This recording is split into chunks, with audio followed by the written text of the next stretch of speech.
اور ہزاروں پہاڑوں کے چوپائے میرے ہی ہیں. میں پہاڑوں کے سب پرندوں کو جانتا ہوں اور میدان کے درندے میرے ہی ہیں. اگر میں بھوکا ہوتا تو تجھ سے نہ کہتا، کیونکہ دنیا اور اس کی معموری میری ہی ہے. اگر وہ قربانیاں ایسی شاندار تھی تو کیوں؟ خدا انہیں ملامت کرتا ہے اور کہتا ہے کہ اسے نہ ان کی قربانیوں کی اور نہ چاہت کی ضرورت ہے. وہ انہیں کیوں جھڑک رہا ہے؟ دراصل میں کہوں گا 14ویں آیت میں وہ انہیں بتا رہا ہے کہ مجھے یہ قربانی نہیں چاہیے، سب میرا ہے. مطلب آپ بیل اور بکرا لاتے ہیں تو ان کی کیا حیثیت ہے، یا کوئی اور بھی قربانی کیا ہے، سب اس کا ہے. اگر میں بھوکا ہوتا تو میں تجھے کہہ دیتا مجھے کھلا، مجھے اس کی ضرورت نہیں. تو پھر اے خدا تو انسانوں سے کیا چاہتا ہے؟ خدا کے لیے شکر گزاری کی قربانی گزران اور حق تعالیٰ کے لیے اپنی منتیں پوری کر، اور مصیبت کے دن مجھ سے فریاد کر، میں تجھے چھڑاؤں گا اور تو میری تمجید کرے گا. خداوند چاہتا ہے کہ ہم پریشانی میں اس کے پاس آئیں اور خیر کے وقت اس کی شکر گزاری کریں اور ہمیشہ اپنی زندگیاں اس کے لیے وقف کریں. خداوند یہ چاہتا ہے. یسایہ 1 میں بھی یہی بات ہے. جب خدا اپنے لوگوں سے یسایہ 1 میں یہ کہتا جی. ہے کہ تمہارے ذبیحوں کی کثرت سے مجھے کیا کام، میں مینڈھوں کی سوختنی قربانیوں سے اور فربا بچڑوں کی چربی سے بیزار ہوں، اور بیلوں اور بھیڑوں اور بکروں کے خون میں میری خوشنودی نہیں. یسایہ 1 میں ایک طویل فہرست موجود ہے. خدا کو یہ سب چیزیں نہیں چاہیے، تو پھر خداوند کو آخر کیا چاہیے؟ میں راست دل چاہتا ہوں، وہ دل جو اس مہربانی کے لیے شکر گزاری اور قدر کرے جو میں نے اس پر کی، اور وہ دل چاہیے جو میری محبت کے باعث میری پرستش کرتا ہے. بائبل کی بہت سی آیات کے 2 حصے ہیں. پہلا حصہ خدا کے حقوق کے حوالے سے اور دوسرا ہماری برکتوں کے حوالے سے ہے. بہت سے ایماندار برکتوں کے پیچھے بھاگتے ہیں. میرا مطلب جب ہم 14ویں 15ویں آیات کو پھر سے پڑھتے ہیں، خدا کے لیے شکر گزاری کی قربانی گزران اور حق تعالیٰ کے لیے اپنی منتیں پوری کر. لیکن ہمارے لیے یہ حصہ زیادہ اہم ہے کہ مصیبت کے دن مجھ سے فریاد کر. آپ دیکھیں بہت سے ایمانداروں کو یہ حصہ یاد ہے. اس حوالے کا مشہور حصہ یہ ہے، مصیبت کے دن مجھ سے فریاد کر، میں تجھے چھڑاؤں گا. ہمیں پھر سے بتائیے کہ بائبل سے اسے کیسے پڑھنا چاہیے. بائبل پڑھتے ہوئے ہمیں کن باتوں کا طالب ہونا چاہیے؟ جی، بائبل کو ہمیں ویسے ہی پڑھنا چاہیے جیسے وہ لکھی ہوئی ہے. اور یقیناً مصیبت کے دن مجھ سے فریاد کر ایک عظیم بات ہے، اور یہ مجھے بہت پسند ہے، اور میں اس کو ہیلپ لائن سمجھتا ہوں. مطلب ہیلپ لائن نمبر 5015، اور 5015 کا مطلب ہے زبور 50 اس کی 15ویں آیت. یہ ہیلپ لائن نمبر ہے. مصیبت، پریشانی اور دکھ کے دن خداوند کو پکار، خداوند سے فریاد کر، کیا وہ سنے گا؟ لیکن سرفرازی اور ایسے دنوں میں جب مجھے خدا کی ضرورت نہیں تو مجھے کیا کرنا چاہیے؟ مجھے خداوند کے لیے شکر گزاری گزرانی ہے اور اپنی منتیں پوری کرنی ہیں، جس کا مطلب ہے سرفرازی کے دنوں میں خداوند سے جڑے رہنا، کیونکہ وہی سرفرازی بخشنے والا ہے. اور خداوند کی شکر گزاری کرنا کبھی مت بھولیں اے میری جان. خداوند کو مبارک ہے اور اس کی کسی بھی نعمت کو فراموش نہ کر. ضرورت اس بات کی ہے، مصیبت کے دن میں تجھے چھڑاؤں گا اور تو میری تمجید کرے گا. شکریہ بھائی یوسف. ہم یہاں پر ایک وقفہ لیں گے اور پھر مہمانوں کے سوالات کے ساتھ حاضر ہوں گے. ناظرین، ملتے ہیں ایک چھوٹے سے وقفے کے بعد. ہمارے ساتھ رہیے.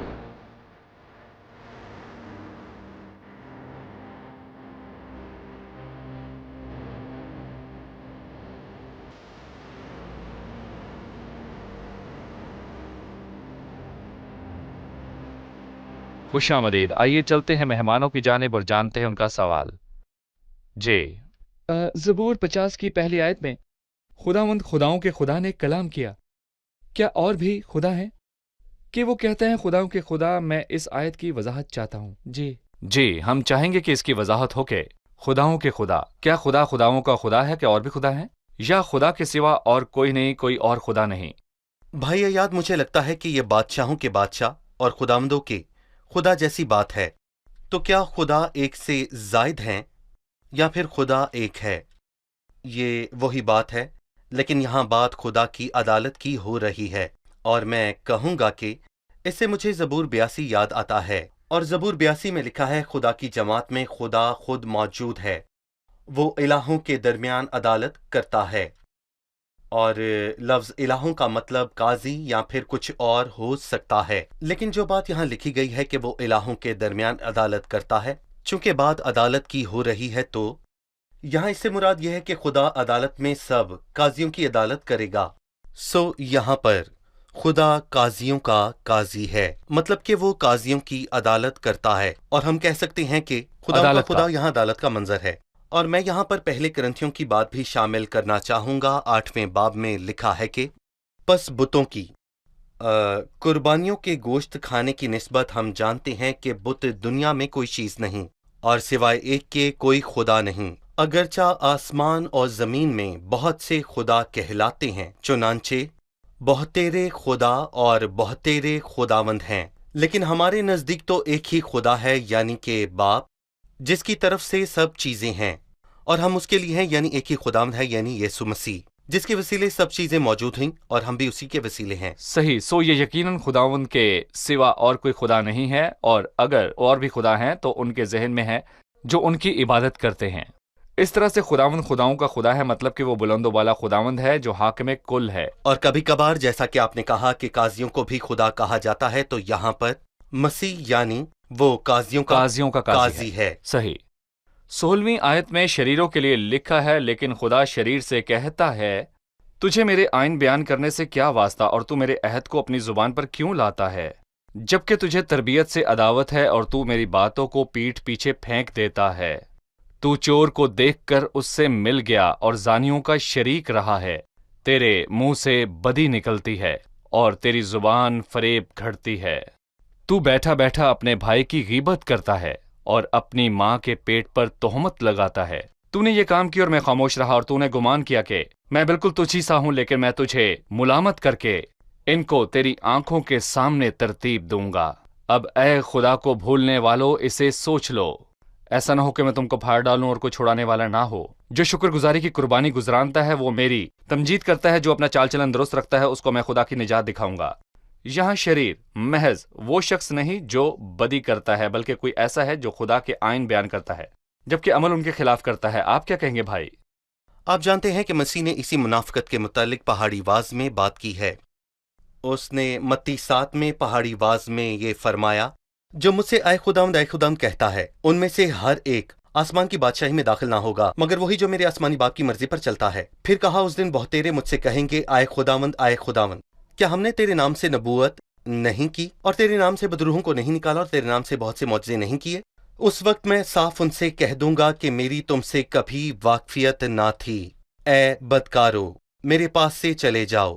وہ خداوند کا نام لینے والے، اے خداوند کہنے والے، معجزہ کرنے والے اور ساتھ ہی بدکاری کرنے والے ہیں۔ یہی بات یہاں ہے، مطلب خدا نے شریروں سے یہ نہیں کہا تم کیوں گناہ کرتے ہو، ان کا تو حساب ہوگا، لیکن تمہیں میرے عہد اور میرے نام اور میرے آئین سے کیا واسطہ؟ تجھے میرے آئین بیان کرنے سے کیا واسطہ؟ تو میرے عہد کو اپنی زبان پر کیوں لاتا ہے؟ جبکہ تو خداوند کی پیروی کرنا نہیں چاہتا، تو اس کے نام کو استعمال کیوں کرتا ہے؟ خدا نہ صرف تجھ سے تیری بدی کا حساب لے گا، بلکہ اپنے ناپاک منہ سے جس میں جھوٹ گالم گلوچ بھری پڑی ہے، اسی سے تو اپنے خداوند کا نام لیتا ہے۔ میرا مطلب ہے کہ جب خدا شریر سے 21ویں آیت میں کہتا ہے تو نے یہ کام کیے اور میں خاموش رہا، تو نے یہ کام کیے اور میں خاموش رہا، تو نے یہ بدی کی اور میں خاموش رہا، خدا کا صبر غلط سمجھا گیا تو ان کے لیے کیا کہا جائے جو خدا کو بھول گئے؟ میں کہوں گا کہ آیت 22 اور 23 میں ہم اس زبور کا ایک شاندار اختتام دیکھتے ہیں، ایک وعدہ خبرداری کیا ہے؟ اب آئے خداوند کو بھولنے والو، اسے سوچ لو، بھلے ہی تم ہزاروں مرتبہ اس کا نام لیتے ہو۔ ہمارے ملک میں سب سے زیادہ لیا جانے والا نام خدا کا ہے، لیکن خدا کا خوف کہاں ہے جسے خدا کی پیروی کہا جائے؟ وہ نہیں ہے، وہ کہیں دور ہے۔ وہ انہیں یوں کہتا ہے کہ خدا کو بھولنے والو، وہ اس کے نام سے بڑھ کر اور کچھ نہیں کہتے، بالکل اسی طرح جیسے اس زبور میں لکھا ہے، تجھے میرے آئین بیان کرنے سے کیا واسطہ؟ اب اے خداوند کو بھولنے والو، اسے سوچ لو، ایسا نہ ہو کہ میں تمہیں پھاڑ ڈالوں۔ لیکن وہ وعدہ کہاں ہے جو شکر گزاری کی قربانی گزرانتا ہے؟ وہ میری تمجید کرتا ہے، اور زبور کا اختتام خوبصورت وعدے سے ہوتا ہے جو خبرداری ہے۔ اور آخر میں خدا کی نجات کا ذکر بھی شاندار ہے کہ میں خدا کی نجات دلاؤں گا۔ خدا کی نجات کے طالب تو بہتیرے ہیں، لیکن خدا کہتا ہے کہ وہ راہ دکھائے گا اس شخص کو جو وفاداری اور سچائی سے اس کے پاس آئے۔ صحیح، خداوند آپ کو برکت دے۔ چلیے مہمانوں سے ان کی رائے جانتے ہیں۔ آج کے پروگرام میں آپ نے کیا سیکھا؟ بہت مرتبہ ہم فرائض اور رسموں کی فکر میں ہوتے ہیں، لیکن خدا دل کی سچائی چاہتا ہے، اور وہ زندگی جو اس کی پیروی کرتی ہے، جو اس پر بھروسہ کرتی ہے اور اس کی پرستش اور شکر گزاری روز بروز کرتی ہے۔ انسان ایسی حالت میں پڑ جاتا ہے جو جانوروں سے بدتر ہے جب وہ اپنا آپ ابلیس کو سونپ دیتا ہے اور گناہ کا غلام ہو جاتا ہے۔ صحیح۔ دولت نجات نہیں دلاتی اور کوئی اپنے بھائی کا فدیہ نہیں دے سکتا سوائے خدا کے۔ شکریہ، خداوند آپ سب کو برکت دے۔ بھائی یوسف آپ کا بھی شکریہ۔